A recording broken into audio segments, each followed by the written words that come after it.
If you lived in Europe between the years of 793 and 1066, then the sight of the imitating Viking longship on the horizon would definitely be enough to install panic into your community. For 273 years, these fearless warriors raided and traded in various locations around the world and left their mark on history itself. But who were the Vikings and where did they come from? Well, I'm Owen Goffer and we're about to find out. Vikings were a group of people that hailed from the northern countries of Norway, Sweden and Denmark, which today are also collectively known as Scandinavia. However, this region had many different problems and the country was not fit enough to harvest crops or lived in cold weather, which is the reason why they went voyaging.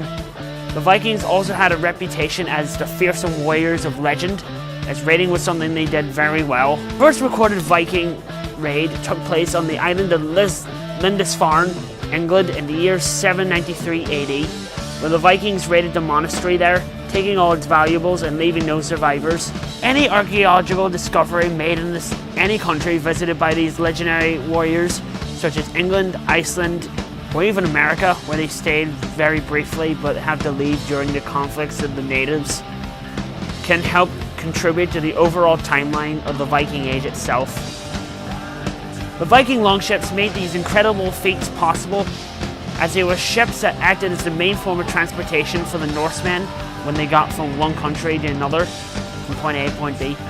The ships were slender in design and boasted giant sails, where they helped make travel much easier across the ocean, also possessing the awesome gilded dragon's head. Scary.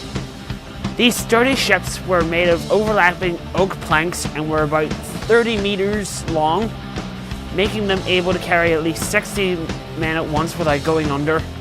These ships could also be steered using a rudder or use oars.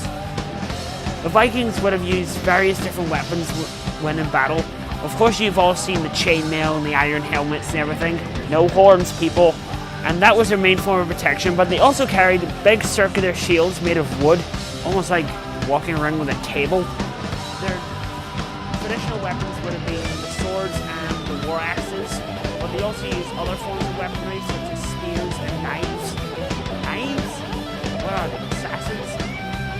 So, what was it like back home in the Viking Age? When they were not raiding or settling countries, they were mainly farming. And they grew a number of different crops, like as I explained in my Ancient Egypt episode, oats, barley and wheat, which you used in order to make flour, porridge and ale, something that was also touched upon in my Ancient Egyptian episode. They also grew vegetables such as onions, beans and cabbages, as well as keeping animals such as pigs, sheep and cattle. You know, just the traditional stuff. The most Viking longhouses only had one room, which had the floor dug below to keep out the draught. And each Viking homes also had multiple rooms including the kitchen for cooking and the bedroom.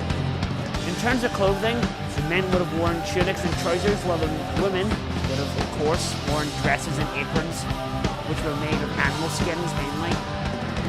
So, this has been my look into the Viking Age, an age of adventure, exploration, and a lot of blood loss.